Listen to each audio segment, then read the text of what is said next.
So a lot of us will be watching the game at home Sunday night. You might be hosting a party. Well, this morning, Parker Wallace has some unique and tasty appetizers for us. And Parker, you're certainly a lifestyle and food expert, a foodie in town. It's easy to be a foodie in Metro Atlanta, right? It sure is. Yeah. So tell us what you have. Yeah, so I created these recipes for the Georgia Beef Board, and I'm all about amping up the flavor, but keeping it hassle-free, Tracy. That's what we like. Meatballs are a showstopper when you take them to the next level by, frying them with cheese inside. Okay. What's up? Okay. And then let's just take it up a notch and wrap the meatball in puff pastry. Yeah, so this is like a buffalo flavored meatball wrapped in pastry, and I'm going to show you how easy it is.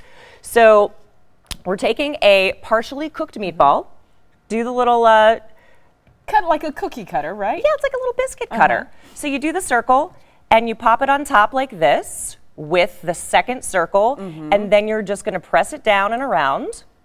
And this is a pastry you could buy at the store, the pie. Listen, who has time to make pastry? I haven't made one in a very long time. Exactly, yeah. Do the store-bought, it keeps it simple. And then once you push it around, form it into a little ball, you're just gonna brush it with a little bit of egg wash like this. Okay.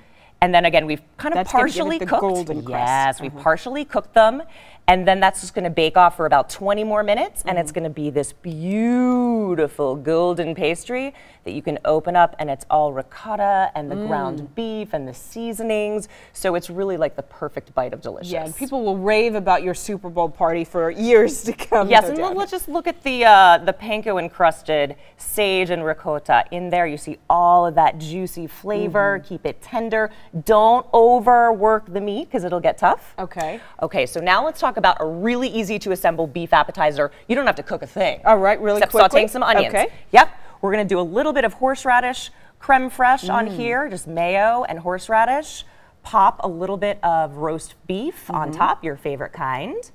Then some caramelized onions, and this is just sauteing onions in a little bit of wine and butter for about 30 minutes. It makes them taste so good. Oh my gosh, it's like candied onions. They smell so good too. Right, yeah. and then a little bit of gorgonzola or blue cheese, and then a pop of green with some spring onions. Because you always want that color on there, and finger food is really the key to having a great Super Bowl party. Exactly, right? and so you get all of that texture, the crunch, the delicious savoriness of the roast beef with the sweetness of that caramelized onion, and then of course that yummy creamy cheese. Right, and really quick we have Yes, okay, Philly cheesesteaks, literally have to have 8 minutes in the Instant Pot. Saute that, whatever steak you want to use. I used ribeye, and then look at all of that melty deliciousness. Perfect. Stunning. Parker, thank you so much. We're going to have our own little Super Bowl spread here, I think. Thank you. Of course, CBS 46 this morning. We'll be back right after this.